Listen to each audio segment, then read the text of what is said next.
स्वागत है आप सभी का एक बार फिर अपने यूट्यूब चैनल स्टेक टाइम में। आशा करता हूँ आप सब अच्छे होंगे। आज हम देखेंगे कि 13 मार्च 2023 को बैंक निफ्टी क्या कारोबार कर सकता है और क्या उसके सपोर्ट एंड रेजिस्टेंस हो सकते हैं। सबसे पहले अगर आप जानते हो तो ग्लोबल क्यूज थोड़े नेगेटिव हैं, थोड़े नहीं काफ़ी नेगेटिव हैं, बिकॉज जो दो बैंक हैं उनमें यूरोप के जो मतलब अमेरिका के दो बैंक हैं सिलिकॉन वैली के, जिनमें 50% से ज़्यादा का करेक्शन आ गया है, रिसेशन उनकी तरफ से लग रहा है।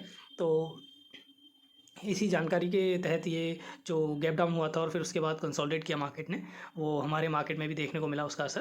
तो जैसा कि आप देख रहे हैं, हमने अगर आप टेलीग्राम चैनल ज्वाइन ना किया हो तो कर लीजिएगा। हमने अपने टेलीग्राम चैनल पर भी यहाँ एग्जैक्टली यहाँ बताया था कि बाय कर लीजिए डिप्स पर, यहाँ आपको मिल सकते हैं कुछ पॉइंट्स। और 300 पॉइंट्स हो गए थे और हमने बताया था कि 300 पॉइंट तक हमने जीत ली हैं, मतलब मिल गए हैं हमको। तो ये सब जानने के लिए, ये सब देखने के लिए टेलीग्राम चैनल ज्वाइन कीजिए और हमारे साथ बने रहिए।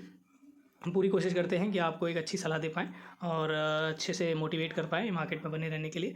चलिए अब देखते हैं कि क्या कर सकता है। मार्केट अभी भी काफ़ी वीक है और एक रेंज में है। तो नीचे की तरफ अगर इस रेंज को तोड़ता है, थोड़ा सॉलिड छोटा करके दिखा देते हैं हम आपको। अगर नीचे की तरफ ये रेंज टूटती है तो नीचे की तरफ हम बैठेंगे एक 60 पॉइंट के स्टॉप लॉस के साथ। पहला टारगेट होगा हमारा, मैं 1 आवर चार्ट में दिखा देते हैं आपको। पहला टारगेट आपका जो हो जाएगा वो नीचे की तरफ ये होगा, दूसरा टारगेट आपका ये होगा। तो ये जो आ रहे हैं वो आ रहा है 40,080 के आसपास, और ये जो आ रहा है वो आ रहा है 39,770 के आसपास। तो इन चीज़ों का ध्यान रखिएगा, ये क्रूशियल लेवल्स होते हैं, तो यहाँ सपोर्ट लेने की कोशिश कर सकता है अगर। और ध्यान रखिएगा कल के तरफ ग्लोबल क्यूज़ पर भी ध्यान रखेंगे कि कैसे ओपनिंग हो रही है और कैसे वो चल रहा है। उससे काफ़ी निर्भर करेगा कि हमारा मार्केट क्या कर सकता है। तो ऐसी ही जानकारी के लिए, अपडेट्स के लिए जुड़े रहिए। और हमने एक स्क्रीनशॉट भी शेयर किया था आपको अपने टेलीग्राम चैनल पर शाम को, जो कि हमारा कल लास्ट ट्रेडिंग डे का लॉस था। हमने उसमें बताया था जब भी आप इमोशनली ड्रेनेज में हो तो ट्रेड ना करें, या आप फुली कमिटेड ना हो, कहीं भी आपका ध्यान इधर उधर हो, मार्केट को क्लोज करके जाएं, उसमें कोई ट्रेड ना लें। तो ये सब चीज़ें गलतियां हैं जो हो जाती हैं कभी कभी हमसे भी। नो वन इज़ परफेक्ट, तो उसी चीज़ पर हम भी काम कर रहे हैं। और हमें 23,000 का लॉस हुआ, हमने ट्रेड दिखाया था उसमें 20,000 21,000 का लॉस हुआ हमें उसमें।